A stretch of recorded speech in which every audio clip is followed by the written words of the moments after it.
সবার সঙ্গে সবসময় তর্ক করতে নেই।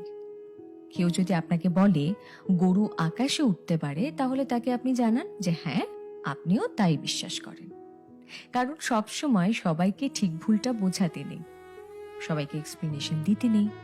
আর এই কথাটা যত তাড়াতাড়ি বুঝে ফেলা সম্ভব ততটাই ভালো। অপাত্রে ভালোবাসার দান করতে নেই। আর কখনো কখনো নিজের থেকে বেশি অন্য কাউকে ভালোবাসতে নেই। নিজের সমস্ত দুঃখ কষ্টের কথা সবাইকে বলতে নেই। বিশেষ করে নিজের দুর্বলতাগুলো কারোর সঙ্গে শেয়ার করতে নেই। কিছু জিনিস একটু ব্যক্তিগত রাখা দরকার। হাত পেতে কখনো ভালোবাসা চাইতে নেই, কারোর কাছে প্রায়োরিটি চাইতে নেই। কেউ যদি সঙ্গে থাকতে না চায়, তাহলে তাকে জোর করে হাতে পায়ে ধরে আটকে রাখতে নেই। আর সব থেকে বড় কথা, যেখানে কদর নেই সেখানে থাকতে নেই। নিজের মূল্য সবার আগে নিজেকেই বুঝতে হবে। আর তাহলে শান্তি খুঁজতে গিয়ে ভুলভ্রান্তি কম হবে।